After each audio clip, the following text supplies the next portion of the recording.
이제 마지막 주일이지요. 내일 모레 물론 새벽 예배들 이틀 동안 있고 또 우리 마지막에 통구영신 예배 밤 11시 30분에 있습니다만은 주일로는 오늘 마지막 주일입니다. 오늘 말씀의 제목은 마지막이라고 하는 의미에 맞게 유종의미라는 그런 제목으로 함께 은혜를 나누고자 합니다. 남자들 화장실에 가면은 좋은 글귀, 좋은 그림들, 사진들 많이 있습니다.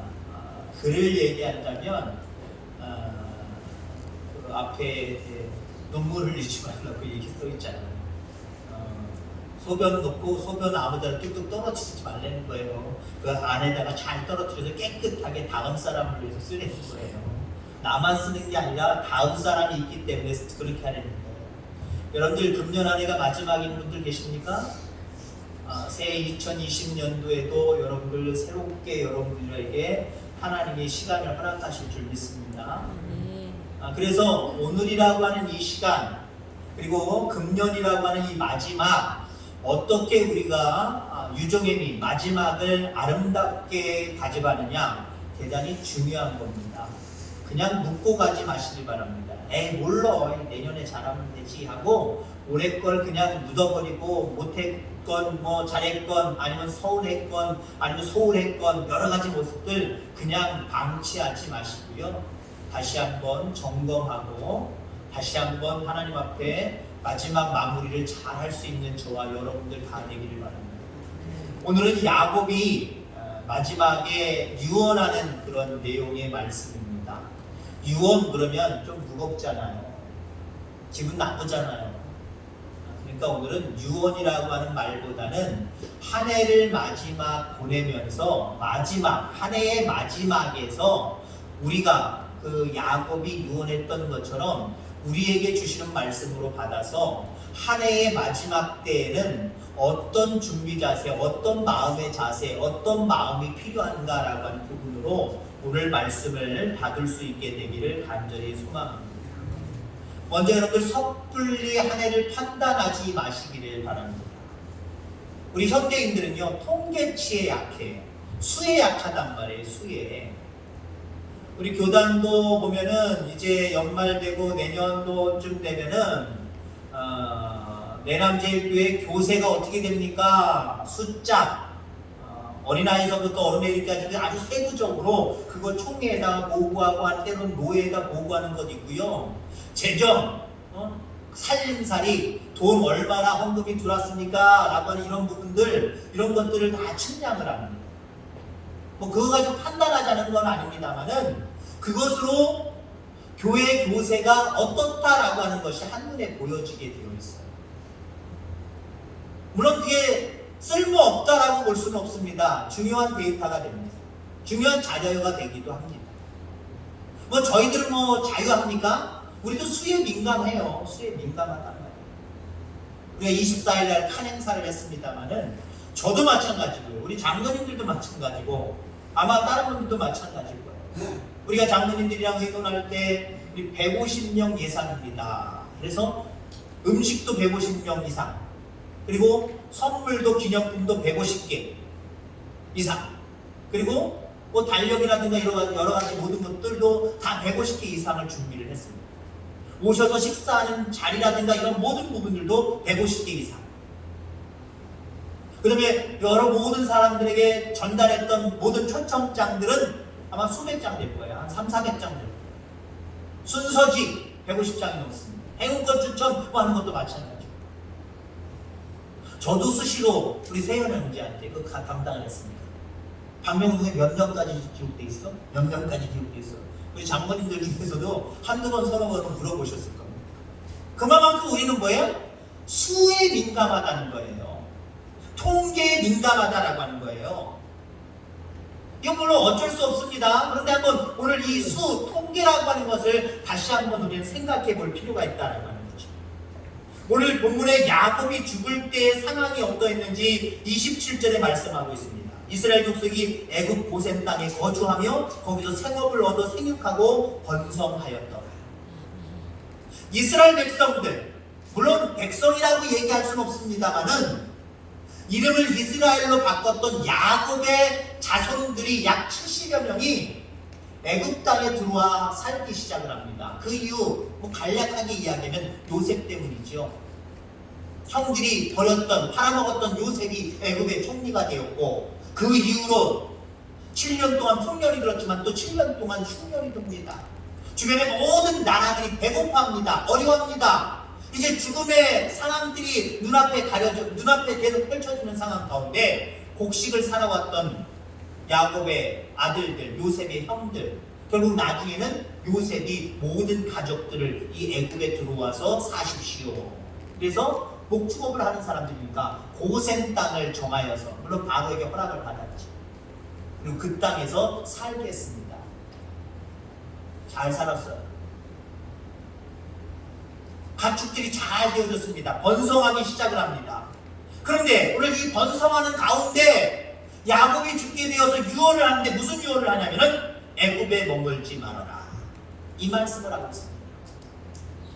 자기 자신이 죽으면 애굽 땅에 묻지 말고 자신을 메어다가 조상의 묘지에 장사해, 가나안 땅에다 장사를 지내달라는 거예요. 너희를 여기서 머물지 마. 그리고 나중에 나가게 될 때 내 그 뼈들을 다 골라서 우리의 조상의 묘실로 가나안 땅에 가서 나를 거기다 다시 묻어줘 라고 이야기했다라고 하는 거예요. 자, 이 말대로 요셉이 순종했다라고 이야기를 합니다. 그 다음에 나중에 오늘 본문 이후의 모습을 보면요, 요셉도 야곱처럼 똑같이 유언을 합니다. 나도 이 땅에서 죽겠지만 내 뼈도 나중에 다 추려서 아버지가 묻힌 곳에 같이 갖다 묻어달라라고 이야기를 합니다. 야곱이야 그럴 수 있어요. 지금 이스라엘 백성들이 고센 땅에 와서, 애굽에 와서 잘 살고 있다는 거예요. 먹는 문제가 없이 잘 살게 되었다는 거예요. 잘 살게 되었는데 야곱은 여기가 우리의 땅이 아니래. 요셉이야 그럴 수 있어. 야곱이야 그럴 수 있습니다. 왜요? 여러분, 저는 아직 나이를 덜 먹어봐서 모르겠습니다만은 나이가 드신 분들이요, 고향이 그리워집니다. 특히 고향과 멀리 떨어져 있으면 더 고향에 가고 싶어합니다. 저희 아버지가 그랬고 저희 어머님이 그랬어요. 한 2000년도 전에 한 3, 4년 요때쯤 90년대 초반부터 저희 누님이 미국에 계셨거든요. 애들 보는 것 때문에 왔다 갔다 하시더니 아예 들어가서 살기 시작을 합니다. 아예 들어가서 살기 시작한 게 90년도 한 중반이나 후반쯤 이 정도였을 거예요. 아버님 나중에 이 위암 있죠? 위암 때문에 한 달 정도나 한 달 조금 더 집에서 고생하시다가 이렇게 돌아가셨습니다만은 고향에 너무 오고 싶으셨어요. 한국에 너무 오고 싶어 하셨어요. 근데 못 오셨어요. 그냥 돌아가셨어요. 나중에 돌아가셔서 군구만 다시 오게 됐습니다. 어머님이 그것 때문에 충격을 받으셨어요. 나도 여기서 죽을 수 없다는 거예요. 내 고향, 내 나라 한국에 가서 죽어야 되겠다라고 하는 그런 모습으로, 미국이 그 연금제도 우리나라보다 더 잘 돼 있거든요. 한 달에 한 70만원, 80만원 받거든요. 그거 다 포기하고 나 죽기 전에 한국 나가서 사는 거예요. 연세 드시면 그런가 봐요. 아직 저는 젊어서 잘 모르겠어요. 연세가 들면 고향이 그리워지나 봅니다. 근데 여러분들, 야곱이야 그랬대지만 요셉은 좀 상황이 달라요. 애굽의 총리로 있습니다. 애굽의 총리로 있는데 나도 내 뼈를 저 고향에다 갖다 묻어달라는 거예요. 총리로서 임직을 하다가 죽으면 좋은 묘를 쓸 건데 후세대들에게도 길이길이 기억되는, 진영되는 그런 사람이 될 텐데 자기도 그런 이야기를 하고 있어요. 여러분, 결국 이 모습을 통해서 우리가 바라볼 수 있는 것은 결국 숫자로 우리의 인생을 판단하지 말자라는 거예요. 수로 얘기한다고 한다면 요셉과 그리고 이스라엘 백성들, 야곱의 후손들, 지금 수치적으로 얘기하면 옛날에 가난하고 먹을 것 없어갖고 곡식이나 사러 애굽으로 다녔던 그런 사람들에서 이제는 좀 더 숫자적으로 바라보면요, 어떤 눈으로 보이는 모습으로 평가하면요 잘 살게 된 거예요. 살게 된 거예요. 부유하게 된 거예요. 통장의 숫자로 얘기하면 옛날엔 통장에 맨날 돈이 말라 있었는데 지금은 그래도 가축 키우면서 나름대로 그 액수가 저금 액수들이 몇십만 원, 몇백만 원, 몇천만 원, 몇 억이 지금 쌓여가 오늘 시대로 얘기하면 이렇게 쌓여가는 겁니다. 그러니 여러분들 예수님의 제자들이 얘기한 것처럼 여기가 좋사오니 그럴만 하잖아요. 수치적으로 바라보니까 여기가 너무 좋아, 애굽이 너무 좋아, 나는 여기서 그냥 뼈 묻힐 거야, 이렇게 생각할 수도 있는 거잖아요. 더군다나 요셉은 더 그렇잖아요. 요셉은 단순히 먹고 사는 문제 해결하고 조금씩 모을 수 있는 그런 상황이 아니라 애굽의 총리입니다. 높은 자리를 가지고 있어요. 그런데 자기가 가지고 있는 그 수치에 연연하지 않았다는 거예요. 수치적으로 바라보면 남들보다 높은 수치를 가지고 있는 사람이에요. 높게 평가를 받을 그 위치에 있는 사람입니다. 그걸 별것 아닌 걸로 여겼다라고 하는 거지. 여러분, 우리가 하는 실수 중에 하나가 뭐냐면은 작은 성공에 도취되어서 마치 큰 성공이나 한 것처럼 떠들어대는 경우들이 참 많이 있어요. 물론 이것은 우리 그리스도인들 속에서도 있지만 세상 사람들 우리가 바라볼 때 그들은 정말 성공한 게 아니에요. 진정한 성공을 뭐라고 생각하십니까? 결론적인 말씀이지만 예수 믿고 구원 얻어서 영원한 생명의 나라 가는 것, 그게 최고의 성공입니다. 안 그렇습니까? 근데 세상 사람들 자기들이 한 성공 기껏 해봐야 수로 이야기하는, 어쩌면 수치로 이야기하는 세상 속에서 남들보다 조금 더 잘 살게 되고 남들보다 조금 더 이루어 놓은 거예요. 그거 가지고 엄청난 성공을 한 것처럼 그렇게 떠벌리고 살아갑니다. 그런 모습으로 생각하면 요셉을, 이 당시 오늘 성경의 본문에 이 당시 요셉을 따라갈 만한 사람 누가 있어요? 왕 말고는 없어요. 서열 2위, 수치적으로 따지면 서열 2위로 모든 것들을 누릴 만한 사람입니다. 근데 요셉은 다 이루었다고 생각하지 않았어요. 그 수치가 별거 아니라고 생각을 했어요. 여러분들, 오늘 여러분들 작은 성공 가지고 금년 안에 나는 성공했어, 잘 됐어, 나는 2019년도 너무 잘 됐어, 너무 좋아, 여기에 도취되지 마시길 바랍니다. 다른 모습으로 얘기하면 2019년도 생각만 하면 가슴이 아프고, 뭐 이렇게 안 되고, 뭐 자꾸 이렇게 막혀있고, 아직도 해결 안 되고, 너무 고생했고, 너무 뼈 아프고, 너무 마음이 그냥 쓰리고, 어떻게 하면 좋아, 그냥 빨리 지나만 갔으면 좋겠네, 내년에 조금 달라지겠지 라고 생각하는 분들도 있을 겁니다. 실패라고 여기지 마시기 바랍니다.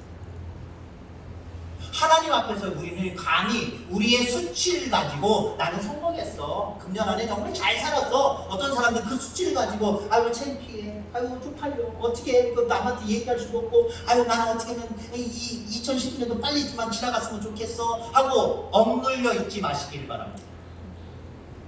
올해 초에 세워놓은 계획이 많이 이루어지지 않았을지라도 여러분 낙담하시지 마시기 바랍니다. 나는 실패한 인생이라고 여러분들을 비하하지 않게 되기를 주의 이름으로 축원합니다.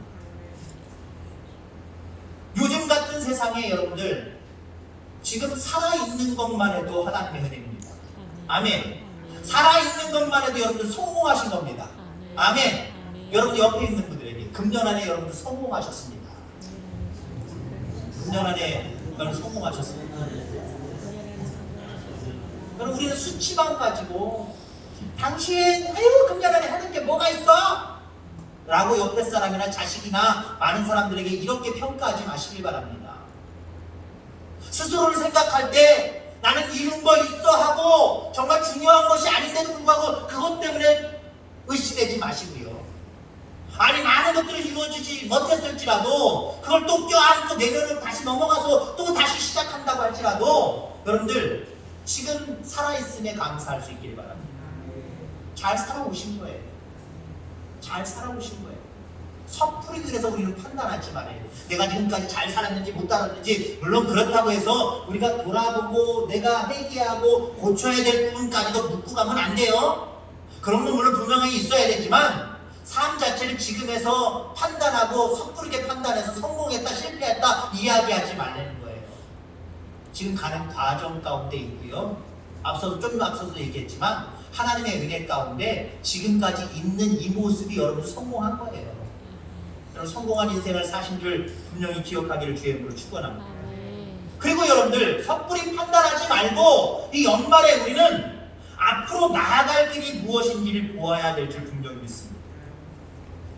야곱의 유언 그리고 요셉의 유언은요 미래를 지향하고 있다라고 하는 거예요. 자신의 죽음을 애굽에 묻지 말고 가나안 땅에 준비된 조상들의 묘실에 장사해 달라. 아직 죽지도 않았어요. 죽지도 않았는데 이제 죽을 거를 생각하고 지금 유언하고 있는 거예요. 그러면 죽어서 나중에 언제 가게 될지 모르지만 하나님 분명히 약속의 하나님이니까 가게 하실 것이니까 그때 내 뼈가 다 사갔는지 안 사갔는지 모르지만 아무튼 내 묘소를 이장하려는 거예요. 가나안 땅으로 이장하려는 거예요. 결국 이스라엘은 애굽에서 머물러 있어서는 안 된다라고 하는 말씀을 하고 있는 거예요. 자기 자신의 그 시신을 얘기하는 것이기도 하지만요 결국 너희들도 마찬가지라는 거예요. 너희들도 결국 나가게 될 것이다. 이스라엘 백성들의 소망은 가나안 땅이다. 하나님의 약속은 바로 가나안 땅이다 라고 이렇게 말씀하고 있다는 거예요. 그렇습니다. 이스라엘 백성들이 살 길은 애굽이 아닙니다. 살아야 될 곳은 애굽이 아닙니다. 가나안 땅입니다. 이스라엘 백성들이 살아야 될 곳은 가나안 땅입니다. 여러분들 마찬가지입니다. 우리가 영원히 살 곳은 하나님의 나라인 줄 믿습니다. 그래서 여러분들 오늘 하루를 오늘 금년 한 해를 마무리하면서 우리 가운데 깊은 어떤 마음이 있다라고 하면은 앞으로 나아갈 길이 무엇인지 보는 것 그게 중요한 거예요. 그걸 볼 수 있으면 앞서서 이야기한 것처럼 그 수치 그렇게 중요하지 않아요. 내가 하나님을 바라볼 수 있고 그 하나님께서 주신 그것을 가지고 내가 앞으로 나아갈 준비가 되어 있다고 한다면 이게 우리는 성공한 거예요.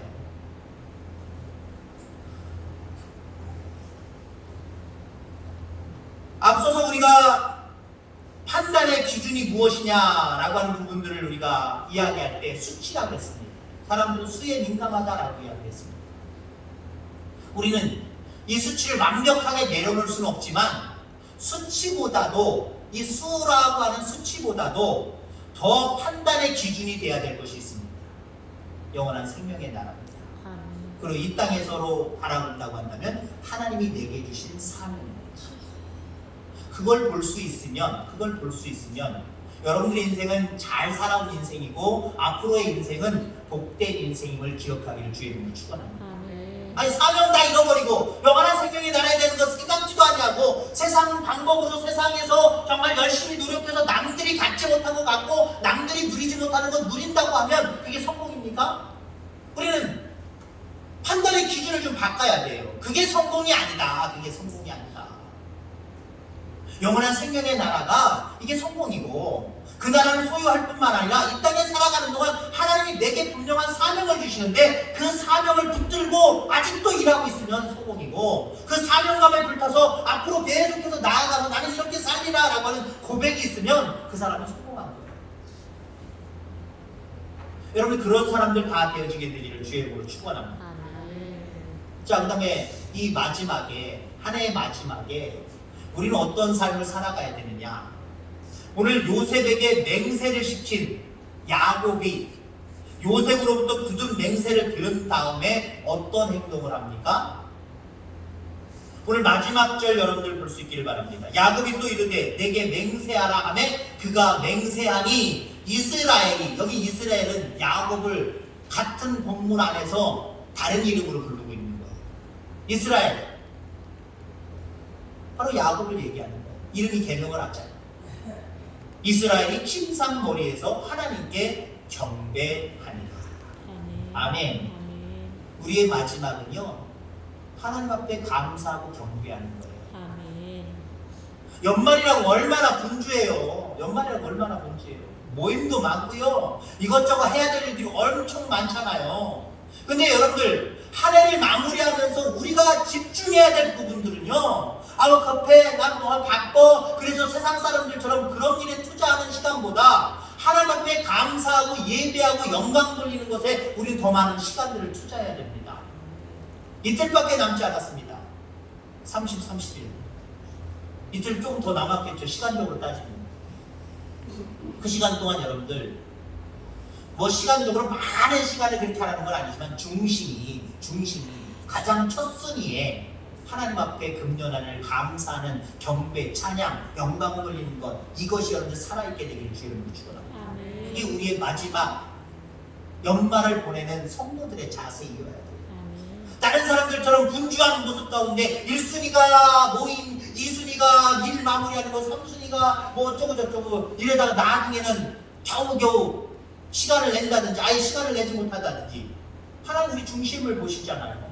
앞서도 얘기했지만 시간을 하나님 앞에 강구하는 시간을 가지라 해서 지금 24시간, 48시간 내지는 한 60시간 넘게 남았는데 60시간 동안 그럼 내가 한 30시간을 하나님 앞에 찬양하고 기도하고 영광 돌리는 시간을 가져야 되느냐? 그럴 수는 없어요. 우리가 하나님도 생업이 있고 하나님 주신 생업이 있고 나름대로 여러 가지 일들도 있고 잠자는 시간도 있잖아요. 근데 중심을 보신다는 건 뭐예요? 많은 짧은 시간 안에서 많은 일을 해야 되는데 뭘 1순위를 놓고 하느냐는 거예요. 뭐에 중심을 놓고 가장 중심에 놓고 살아가느냐는 거예요. 이 금년 안에 마지막 마무리 이틀 동안 하면서 하나님 앞에 대한 감사, 하나님 앞에 대한 영광을 올려드립니다. 하나님 지금까지 하나님 인도해 주셨습니다. 하나님이 하셨습니다. 감사합니다. 모든 삶 하나님이 함께하여 주시면 그것이 우리의 인생의 성공인 줄 믿습니다. 하나님 잃어버리고 하나님 떼어놓고 세상의 성공을 성공이라고 얘기하는 어리석은 내가 되지 않도록 주님 인도하여 주옵소서. 그렇게 기도하고 고백하고 결단하는 그런 삶이야말로 하나님이 바라보실 때 야, 넌 마지막에 아름답구나 그러시지 않겠습니까? 마지막에 아름다워야 돼요. 물론 초지일간이라고 해서 처음이나 중간이나 마지막까지 다 귀한 믿음을 가진다고 한다면 얼마나 좋아요. 근데 우리 시작은 다 다르고요. 다 중간중간 다 달라요. 처음부터 다 시작할 수는 없잖아요. 중요한 것은 여러분들 한 해도 마찬가지예요. 처음에 어떤 마음으로 시작했든지 중간에 어떻게 왔는지 지금 어찌됐든 간에 이틀밖에 남지 않는 마무리입니다. 이제 중요한 것은요. 짧은 시간이지만 앞서서 이야기한 그 모습으로 하나님 앞에 경배하고 찬양하고 다시 한번 내게 주신 사명이 무엇인지 그 사명을 붙들고 하나님 앞에 기도하고 영광을 올려드리는 것. 이것이 하나님이 우리를 바라보실 때 가장 아름다운 모습입니다. 마지막 모습이 이런 아름다운 모습이기를 주의 이름으로 축원합니다. 하나님 아버지 감사합니다. 오늘도